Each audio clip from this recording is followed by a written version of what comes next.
Ah, o livro de Levítico. Para muita gente, parece só um manual de regras antigas, bem distantes da nossa realidade.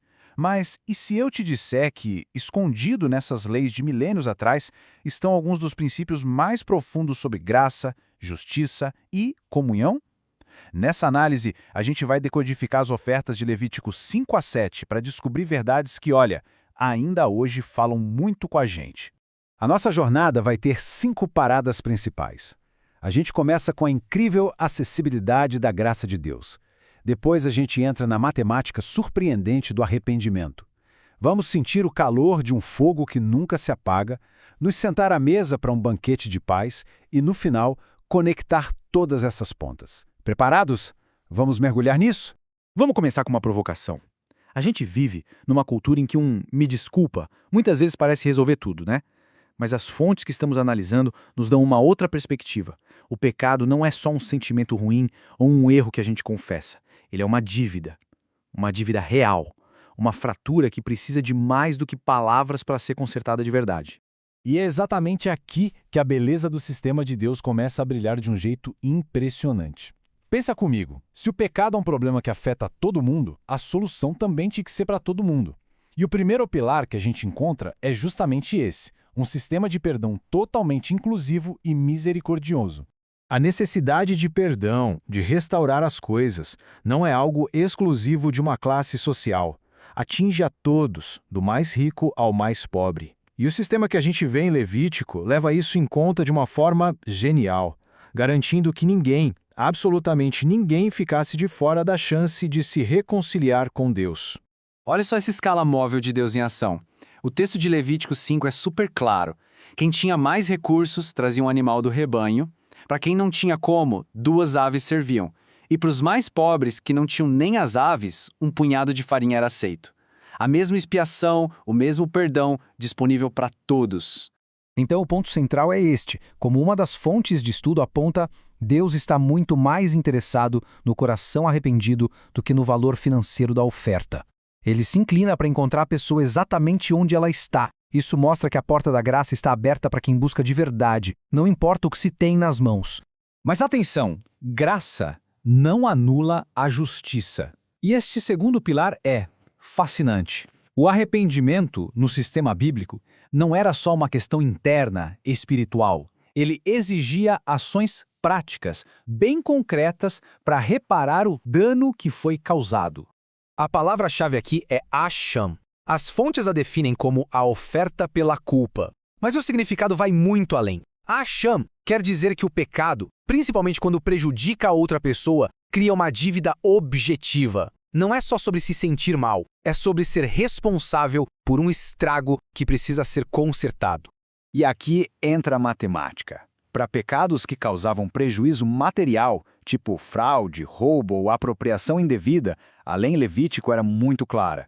Não adiantava só devolver o que foi pego.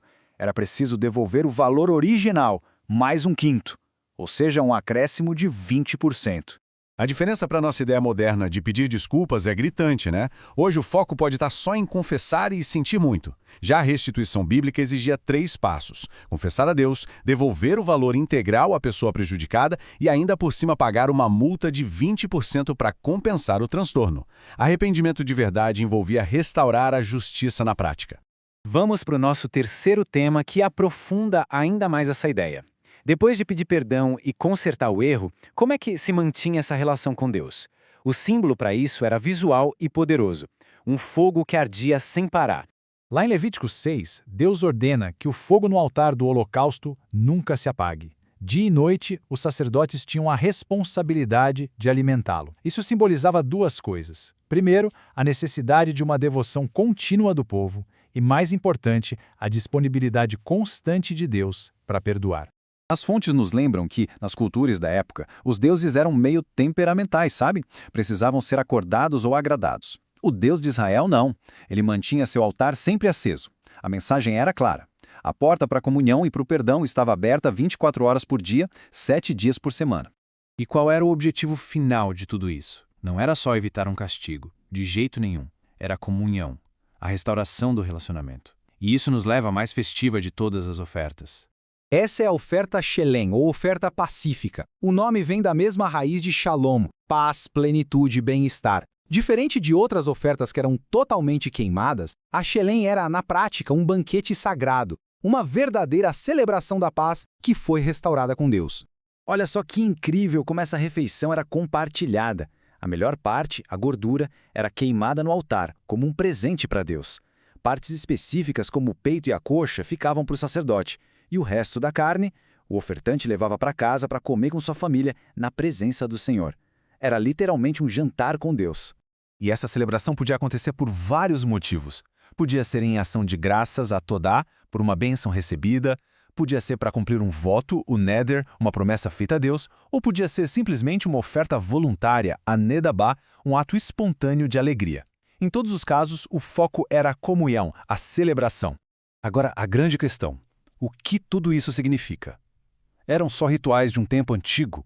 As fontes que a gente analisou apontam que todo esse sistema, tão complexo, era na verdade uma sombra, um ensaio para algo muito maior e definitivo. Vamos conectar os pontos. A oferta Hashem nos mostrou que o pecado cria uma dívida real que precisa ser paga. Uma dívida que, vamos ser honestos, a gente não conseguiria quitar. Havia necessidade de alguém que pudesse pagar essa conta por nós. Da mesma forma, a oferta Shelem nos mostrou o desejo de Deus por comunhão, por paz. Mas a nossa quebra de relacionamento exigia um mediador perfeito, um verdadeiro pacificador, que pudesse nos sentar à mesa com Deus de novo. E então, séculos depois, o profeta Isaías, ao descrever o sacrifício do Messias, usa uma palavra muito específica. Ele diz que a alma do Messias seria feita uma Asham, a mesmíssima palavra para a oferta pela culpa. A conexão é direta, é poderosa. A profecia apontava para alguém que se tornaria a própria reparação pela nossa dívida. Portanto, o ponto crucial de toda essa análise é que Jesus é apresentado como o cumprimento perfeito de tudo isso. Ele é a oferta Hashem final que paga a nossa dívida de uma vez por todas. E ele é a nossa Shelem, a nossa paz, o nosso Shalom, que nos reconcilia com o Pai e nos convida para o banquete eterno. E isso nos deixa com uma reflexão final. Se essas ofertas e leis, que pareciam tão distantes, eram na verdade placas de sinalização apontando para uma solução definitiva, o que isso muda na nossa forma de entender a graça, a justiça e o perdão hoje? Uma verdade antiga com uma relevância que nunca se apaga.